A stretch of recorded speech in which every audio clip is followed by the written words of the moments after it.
she has never loved anyone as much as her boyfriend, Mike. She says he is a good person, an amazing father to her 2 sons, knows when he does something wrong, and he usually apologizes. But what exactly is he apologizing for? Well, Kirsten says Mike has slammed her face into the car radio, repeatedly punched her in the head, given her a concussion, several black eyes, busted lips, and a bloody ear. Now, even though Mike has been arrested for domestic battery, not once but twice, Kirsten refused to press charges against him. She says she would be devastated if she lost Mike, and believes if they could just get past the immature, jealous nonsense, they could have a beautiful life together. Take a look. My boyfriend, Mike, is the love of my life. There's just one problem. We get into physically violent fights. He's hit me, pushed me, left bruises. He's given me concussions.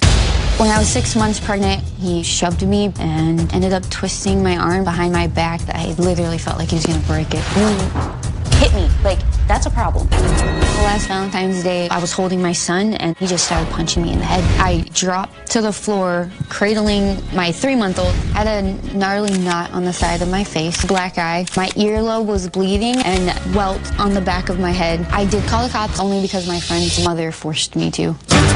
We were going out to a friend's house. He slammed on his brakes and he slammed my face into his dashboard so hard it actually broke the volume knob. If we can just stop the violence, that's it. The worst fight happened about 2 months ago. I can't tell you how many times he hit me. I ended up in the hospital. I had a concussion that lasted for over 3 weeks. The last incident was just a few weeks ago. He just decked me in the face. My face ended up hitting the concrete. I've been to the hospital 4 times because of Mike. I stay with Mike because I love him. I'm not just gonna leave him. I want to make it work. Okay, you realize that you're in danger though, right? Yes, I do. Okay, and you realize that you have 2 children. I do. And that you're their mother. Mm-hmm. And you have an obligation to protect their mother, right? Yes. So what do you say to yourself about that? Well, I know the obvious answer is to just get out. I know that it's just hard. I don't know. I love him and I want to be there to help him get past this. Well, get past what? Because he tells a very different story here. He doesn't think there's anything he needs to get past. These are the allegations that you say of what's happened. March of 15, you say that he pushed you up the stairs into the garage door when you were 1 month pregnant. Well, it was actually 2 different events. In the house, he had pushed me up the stairs to make it to where I didn't leave the house. But once we made it out of the house, he then pushed me into the garage door. He twisted your arm behind your back when you were 6 months pregnant. And you said you can't remember ever experiencing so much pain.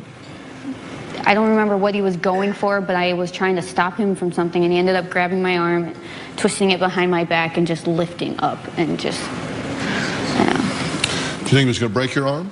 Absolutely, that was exactly what went through my head. Well, he says he's actually afraid of you, that you're in the military, that you have training, and that he's just a desk jockey. He just has a desk job all day, and that he's actually afraid you're going to kick his ass. I mean, I have fought him before. But lately this hasn't happened. Thanksgiving was the last. Okay, well, we'll talk about that. February 2016, he punched you in the head 4 times and repeatedly to the face while you were holding your 3-month-old son. You're talking about a closed fist. Oh, yeah. So he's punching you in the face and in the head while you were holding your